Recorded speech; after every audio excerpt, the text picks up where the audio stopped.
All right, folks. Insert the Chris Farley tease. All right. We are now going to matriculate onto America's new favorite game show, which is Rebuild or Reload. And by America's new favorite game show, I mean came up with this segment like a couple hours ago because it's March. Just needed content. It's March. We need some content. All right. So here's what, because we're starting to get questionnaires rolling. We're starting to get coaches tell us, and by the way, coaches, thank you for sending it if you haven't. And if you haven't sent it in yet, come on. Gonna need that. Need that questionnaire, coach, because need that. It's real when Tepper sicks me on. Well, first we sick me on him. And then we sick Padilla on you. Yeah. And you don't want Padilla. If we get to if we have to break the glass and unleash Padilla. Yeah, it's just now you know you're in trouble. Because he doesn't mind being annoying. No. Hi, Carl. I love you, Carl. All right, so let's talk about a few teams that I think have really key holes to fill heading into 2025, and whether or not we think that they are going to be able to maintain what they've been doing recently, or if they're going to take a step back. And needless to say, by making this list, you've been pretty good recently, because otherwise, like, they wouldn't be huge holes to fill. You know what I mean? If you're 1-9, we're not calling it a rebuild. Absolutely, you're just 1-9. It's just a build. All right, so I've got 10 teams, and I want to get your take on how we Tepper's about 10. Tepper's 10, about how we feel about them either maintaining or maybe taking a step back. All right. We're going to start out west with one of my all-time favorite players. Your darling the past 3 years. Armando Luan is off at Sunray. Sunray is going to be. Did he sign anywhere? No, and I told him, and I met him and his dad at the Bill for Tough Player of the Year banquet. I told him to keep us posted. He said he was kind of getting some calls and stuff. So hopefully he lands somewhere. He's too good to. He'll get a shot somewhere. Exactly right. Sunray, though, you lose one of the the state's all-time leading passer in Armando Luan. Rebuild or reload for Sunray? Rebuild. They lost a lot. Not just Lujan. They lost a lot. This was their year. I saw them play. Their roster was loaded with seniors. So yeah, I think we're looking at a rebuild for Sunray. I also think that at the 2A level, like, you lose the quarterback and a guy, by the way, not only a quarterback, he was also like a really good safety for them too. Yes, he was. So you're losing two starters in one. I think the couple of classes behind them are. You get this in these really small schools where you may have a class that's just like really heavily skewed towards girls. You know, if you only have like 30 kids in your class and like 20 are girls, it can be tough on the football team. You know, so I think that's kind of what you have at Sunray. They have small classes behind them, and so it's gonna be tough. All right, our first of a few state champions on this list. All right, Richmond Randall, because Randall's interesting to me because on one hand they bring back the headliner. They bring back Landon Williams-Callis, who will just be a junior next year. However, Chase Sims is gone. Keelan Sweeney is gone. A lot of these guys who were it's disrespectful to call them supporting cast. They were awesome for them and key parts of what made them a state champion. And by the way, they're going to have a new offensive coordinator too, with Brooks Hack going off to take over the job at Houston Memorial. Richmond Randall, rebuild or reload? Reload. Okay. Yeah. So you still got Landon Williams-Callis. You're gonna have you add a stud linebacker in Pac-Man Dominguez who didn't play last year. He was ineligible. You talk about he's a 4-star linebacker. So you lose Chase Sims at D-line, but you add a 4-star linebacker in Noriel Dominguez. So I think Randall, they're super, super talented. They're gonna be reloading in a brutal Region 3 in 5A Division 2. 5A Division 2 Region 3 is unbelievable. And by the way, this is not for us saying like, oh, Richmond Randall's going to repeat. What we're saying, because they're coming out of they're going to be a contender. They're going to be a contender. Yep. Exactly right. Yep, they're going to fall off the face of the earth. All right. Next up, another state champion.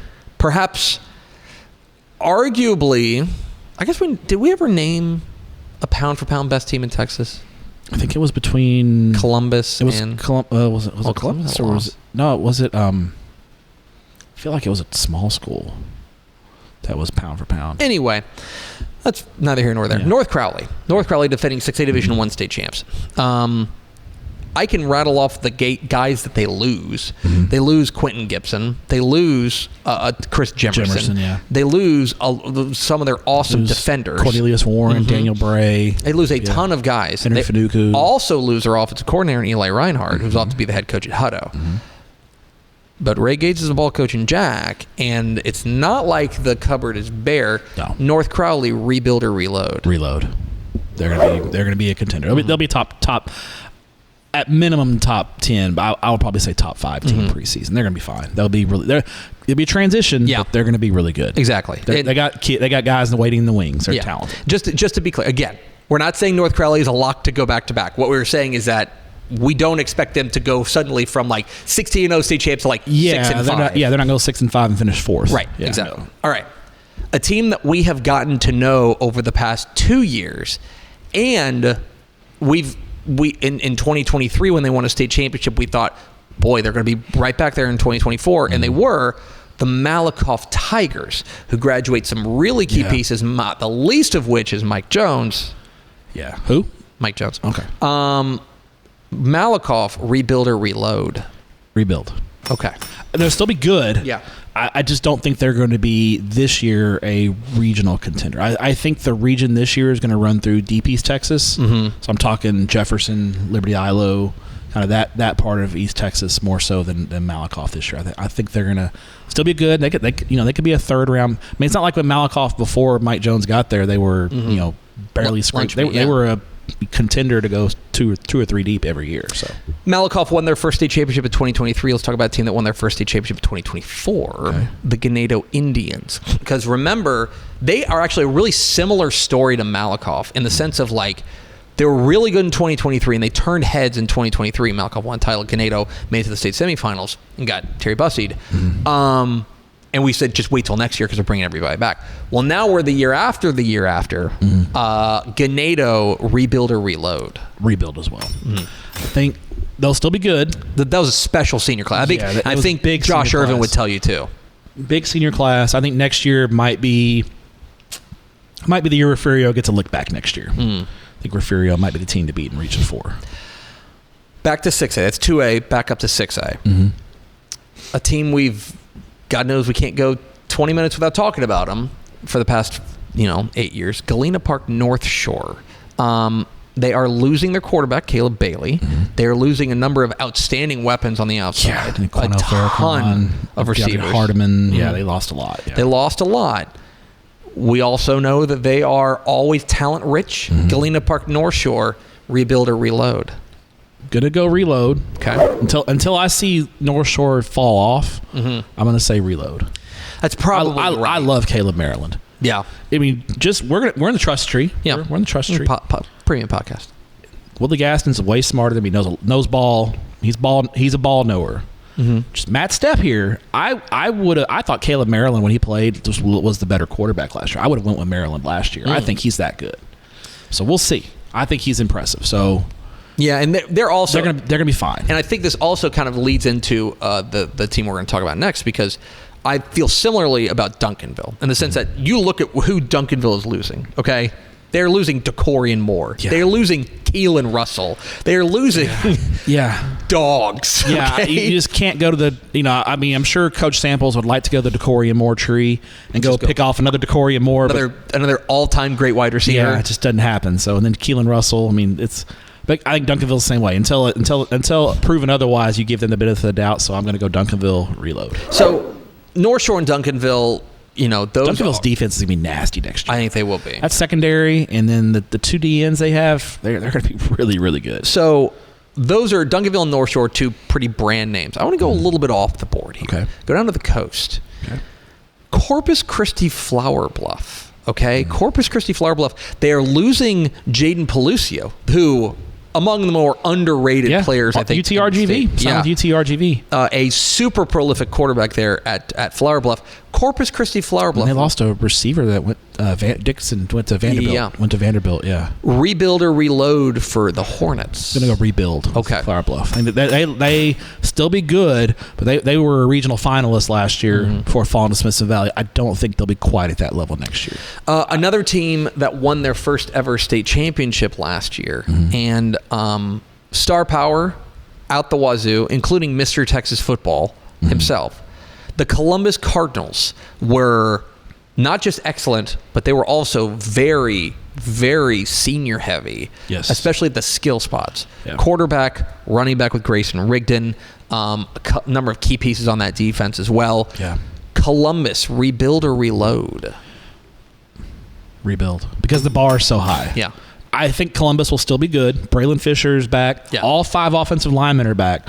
But they've got such key. I mean, Adam Schobel was so good. At a school that size, it's a huge loss for them. So Columbus they'll still be good. I just don't think they're going to be a regional contender next year. So I'll say rebuild. All right, and finally, last one from me.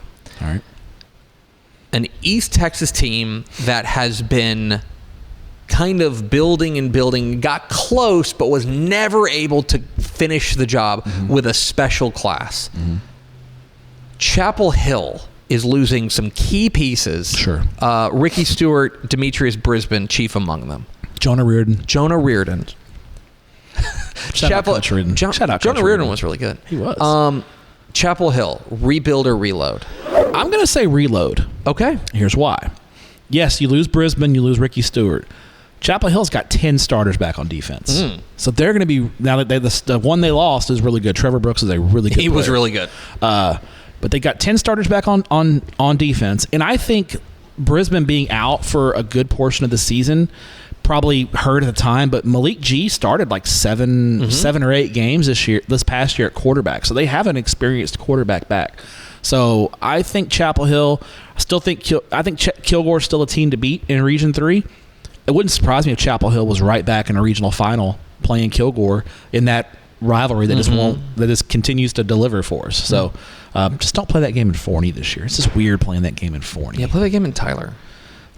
Tyler or Henderson or Jacksonville. Yeah. Have a tomato bowl. The tomato bowl. The tomato bowl. It's right there. Come on. It's right there. Anyway, there it is. We take V&A to the tomato bowl. Our new game, Rebuild or Reload, and we certainly hope that you enjoyed it as much as we enjoyed bringing it to you. Yes. I liked it. Thanks, V&A. Speaking of V&A. Are you taking notes? Speaking of V&A, let's see what she wrote down.